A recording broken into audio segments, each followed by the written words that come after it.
نماز عید واجب ہے، اس کا پڑھنا واجب ہے۔ 6 زائد تکبیروں کے ساتھ پڑھی جاتی ہے۔ سب سے پہلے نماز عید کی نیت کریں گے کہ میں 2 رکعت نماز عید واجب ادا کر رہا ہوں۔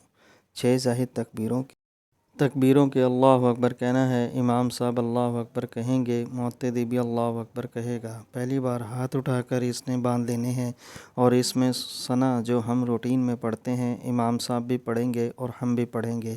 پھر اس کے بعد تکبیر کہی جائے گی، اللہ اکبر کہہ کر دوسری بار ہاتھ اٹھانے ہیں اور ہاتھ چھوڑ دینے ہیں۔ پھر تکبیر کہی جائے گی، تیسری بار تو ہاتھ اٹھانے ہیں اور ہاتھ چھوڑ دینے ہیں۔ اس کے بعد جب تکبیر کہی جائے گی تو ہاتھ اٹھانے ہیں اور باندھ لینے ہیں۔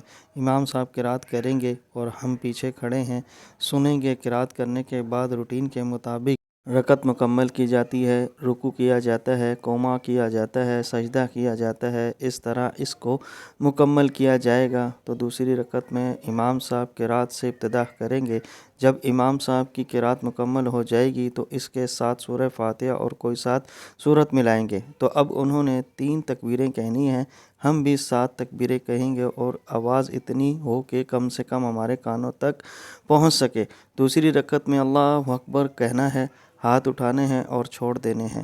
پھر تکبیر کہی جائے گی، دوسری بار ہاتھ اٹھانے ہیں، اللہ اکبر کہہ کر ہاتھ چھوڑ دینے ہیں۔ پھر تکبیر کہی جائے گی، ہاتھ اٹھانے ہیں، تیسری بار اللہ اکبر کہہ کر چھوڑ دینے ہیں۔ تینوں تکبیروں میں اللہ اکبر کہہ کر ہاتھ اٹھانے ہیں اور چھوڑ دینے ہیں۔ چوتھی تکبیر کہی جائے گی، اس میں رکوع میں چلے جانا ہے۔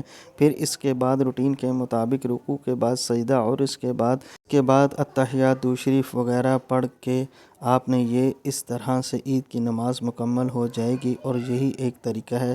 تو اس کے بعد عید کا خطبہ یہ بھی بہت ضروری ہے، اس کو بھی سننا ہے اور دعا میں شامل ہونا ہے۔